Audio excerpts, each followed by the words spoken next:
네, 고 최진실 씨의 딸 최준희 양이 외할머니의 상습 학대를 재차 주장하고 나섰습니다. 이 최 양은 폭행과 훈육은 다르다는 글과 함께 부모의 이혼도 외할머니 탓이라며 폭로를 이어가고 있습니다. 네, 이 내용 포함해서 다양한 문학의 소식 살펴보겠습니다. 하재근 문화평론가 나와 있습니다. 안녕하세요. 안녕하세요. 안녕하십니까. 일단 고 최진실 씨의 딸 최준희 양이 외할머니에 대한 폭로를 계속해서 이어가고 있는 모습입니다.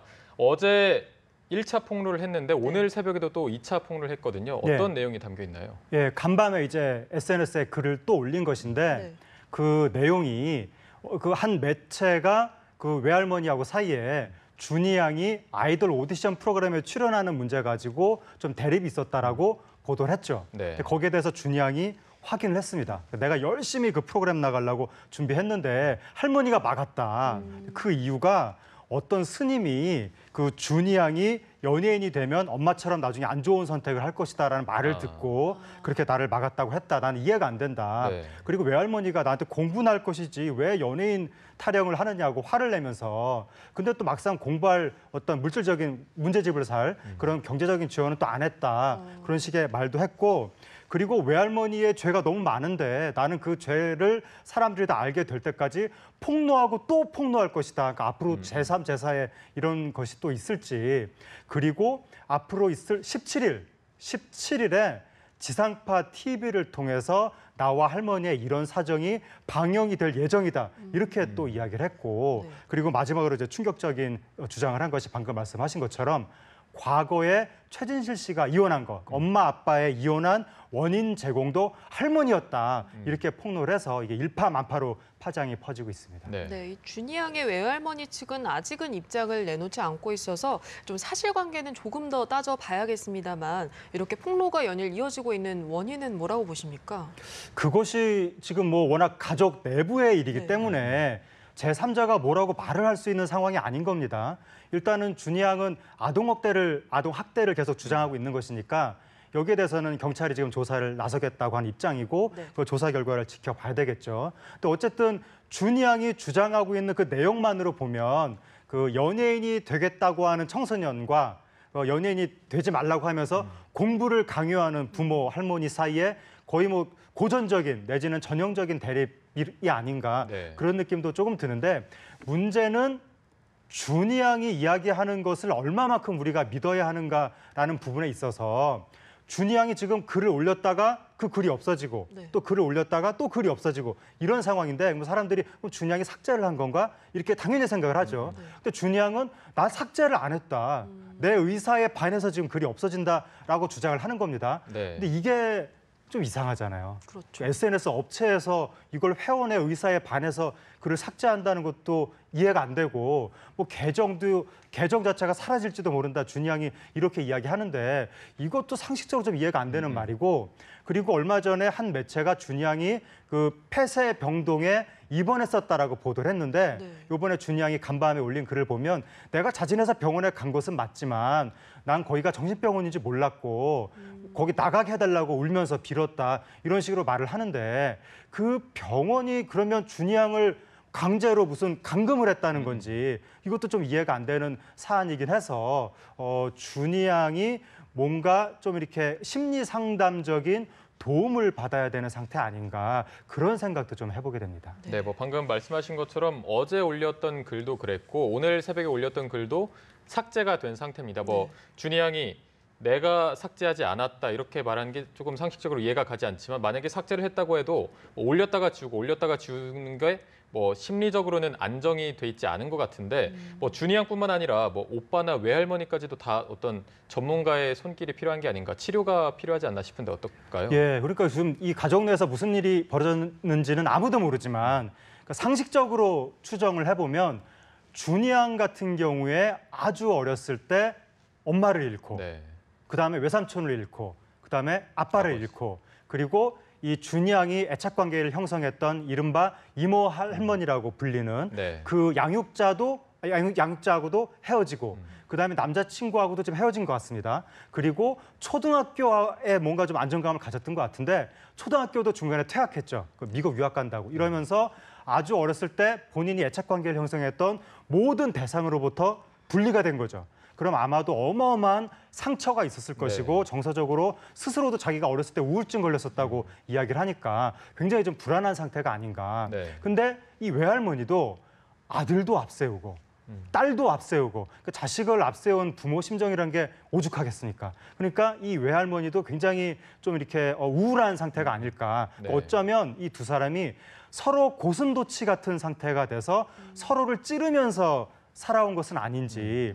그리고 이 준이양 같은 경우에 어렸을 때 굉장히 큰 상처가 있기 때문에 보통 사람보다도 더 크게 양육을 이렇게 보호를 많이 받아야 되는데 문제는 이 외할머니한테 그러한 에너지가 과연 있었을까? 그러니까 이 외할머니 자신도 남한테 보살핌을 받아야 되는 입장이 아니었나. 근데 그런 에너지가 없는 상태에서 자꾸 이 애들을 보살피려고 하다 보니까 스스로 점점 이게 이 심리적으로 불안정한 상태가 되면서 외할머니, 준이양 모두 굉장히 피폐한 상태가 된 것은 아닌가 그런 생각이 들어서 일단 지금 경찰 수사를 한다고는 하지만 이게 경찰 수사가 문제가 아니라 네. 근본적으로 뭔가 좀 이 정신과적인 내지는 심리 상담적인 이런 식의 도움이 할머니하고 이 아이들한테 모두 필요해 보입니다. 네. 네, 사실 이 준이양도 그렇고 가족들한테는 이 감당할 수 없는 고통이지 않습니까? 2008년에 최진실 씨를 시작으로 동생 최진영 씨, 남편 조성민 씨까지 잇따라 스스로 목숨을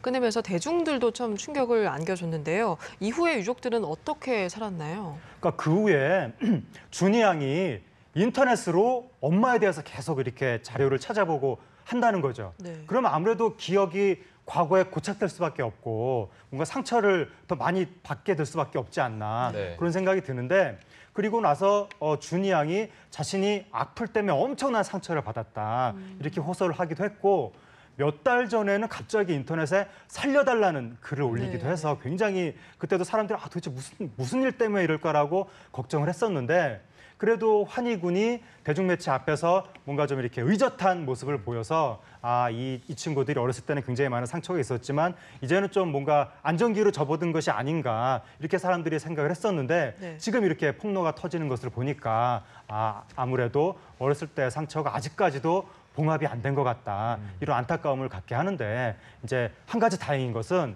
준이 양이 얼마 전에 인터넷에 그 그림을 올리면서 성인 여성들을 쭉 그림을 올린 거죠. 네. 그러면서 우리 엄마가 나한테 남겨준 고마운 선물이다라고 글을 썼습니다. 네. 그래서 추정이 되는 것이 그 그림의 주인공들이 아마 그 이영자 씨라든가 홍진경 씨라든가 이소라 씨라든가 이렇게 이 최진실 씨의 생전의 친구들 네. 이분들이 그 준이 양이 지금 이모라고 부르면서 굉장히 지금 의지하는 것 같은데 그러니까 다행히 그 준이 양이 뭐 엄마 아빠 사라지고 외할머니만 남은 상태이긴 하지만 고 최진실 씨의 친구들이 있어서 그나마 조금 이 두 남매가 정서적으로 의지할 때가 있는 이런 상태인 것으로 추정이 됩니다. 네, 네. 알겠습니다. 저희가 다른 주제 얘기도 한번 해볼 텐데요. 이 김기덕 감독으로부터 폭행과 노출 연기를 강요받았다고 주장한 여배우가 오는 8일 내일 모레 기자회견을 가질 예정인데요. 양측에서 어떤 공방이 주로 벌어질까요? 지금 이제 처음에 여배우 측에서 2013년 메비우스 촬영 중에 폭언 폭행을 당했고 선정적인 장면을 강요에 의해서 촬영했다라고 네. 주장을 한 거죠. 그랬더니 김기덕 감독 측에서 폭언 폭행이라고 하는 것은 연기 지도 과정에서 이루어진 것이고 선정적인 장면은 사전에 다 공유가 됐는데 무슨 강요 이런 건 아니었다라고 해명을 했는데 그 다음에 나온 보도가 이른바 그 선정적인 장면의 내용이 이제 구체적으로 보도가 되면서 그 남성의 중요 부위를 모형으로 촬영할 줄 알았더니 그게 아니었다. 이런 식으로 보도가 되면서 여론이 더 악화됐었는데 그때 그 영화의 스텝, PD 역할을 맡았던 그 스텝이 이 자기 입장을 밝힌 거죠. 네. 그러면서 내가 알기로는 별로 폭언, 폭행이라고 할 만한 일이 촬영 현장 중에 없었고 그리고 선정적인 장면도 분명히 공유가 됐었는데 여배우가 지금 너무하는 거 아니냐. 오히려 우리가 당시에 여배우가 갑자기 잠적해서 피해를 받았다. 그렇게 또 스텝이 이야기를 하니까 네. 이거 약간 그 상황이 모르겠다. 이런 식으로 가고 있는 건데 근데 이제 여기에 대해서 정식으로 기자회견을 하겠다는 거죠. 네. 그리고 이 여배우가 혼자 기자회견을 하는 것이 아니라 영화 노조하고 같이 그러니까 영화 노조가 이 사건에 대해서 조사를 했다는 겁니다. 네. 그래서 이 여배우의 입장을 증명할 수 있는 여러 가지 이 증거 자료들을 채집을 했다고 하니까 그 8일 날 어떠한 증거 객관적인 자료들을 제시를 할지 그리고 또 다른 정황에 대해서 추가로 또 어떠한 이야기들을 할지 이것을 좀 8일 날 지켜봐야 될 것 같습니다. 네. 네, 말씀해 주신 대로 그 제작진의 증언도 그렇고 이게 상당히 또 사건이 실이 지난 사건이잖아요. 그런데 지금 고소를 한다는 게 그 배우 입장에서는 쉽지 않은 선택이었을 것 같거든요. 이 부분에 대해서는 어떻게 설명하고 있습니까? 그 여배우 같은 경우에는 당신은 내가 배우로서 감독한테 문제 제기를 할 수가 없었다. 왜냐하면 영화 업계 자체에서 내가 불이익을 받을까 봐. 그런데 올해 들어서 내가 영화 배우를 그만뒀기 때문에 그리고 이제 최근 들어서 우리 사회에 이 갑질에 대한 문제의식이 굉장히 민감해졌고 그렇죠. 또 성폭력이라든가 여성을 상대로 한 여러 가지 뭐 이 여성 혐오 문제라든가 이런 게 이 인권의식이 올라가면서 사회적으로 그런 부분이 계속 논의가 되고 영화계에서도 영화 노조 같은 데서 그런 부분의 사례를 수집하고 이러는 상황이다 보니까 여배우가 올 들어서 비로소 내가 용기를 얻어서 이 사건을 공론화하게 됐다. 이렇게 설명하고 있습니다. 네. 네. 자, 저희가 영화계 소식을 한 가지 더 살펴볼 텐데요. 이 송강호 씨 주연의 영화 택시 운전사가 개봉 4일 만에 300만 관객을 돌파했다고 하는데요. 네. 이 같은 인기 원인을 저희가 어디에서 찾아볼 수 있을까요? 예, 그러니까 말하자면 울고 싶은데 뺨 때려줬다 이렇게 말할 수가 있는데 네. 올 들어서 한국 영화가 너무 안 좋았습니다. 상황이. 그런데 한국 영화가 일정 기간 관객들의 좀 이렇게 외면을 받으면 관객들 사이에 에너지가 생깁니다. 한국 영화를 봐야 되겠다. 아. 그런 에너지가 생겼을 때 한국 영화 대작이 나오면 깜짝 놀랄 정도로 이제 폭발적인 흥행이 나타나는 건데 원래는 그 에너지의 수혜자가 군함도가 될 거라고 다들 생각을 네. 했었는데 네. 군함도가 이제 일부 관객들의 기대에 미치지 못한 거죠. 왜냐하면 일본인들의 그 악행을 묘사할 거라고 기대를 하고 갔더니만 거기에 같은 조선인의 악행이 묘사가 되는 바람에 네. 이게 이 역사적 정의를 요구하는 시대 정신에 조금 사람들의 기대에 미치지 못한 그래서 사람들이 욕구 불만이 잔뜩 쌓여 있던 터에 신군부의 악행을 정확하게 딱 고발한 영화가 나타나니까 네. 한국 영화에 대한 욕구 그리고 또 역사적 정의에 대한 욕구가 이중으로 터지면서 결과적으로 이 택시 운전사의 엄청난 흥행 열기가 터지게 된 것으로 보입니다. 네. 네, 알겠습니다. 지금까지 하재근 문화평론가였습니다. 고맙습니다. 고맙습니다.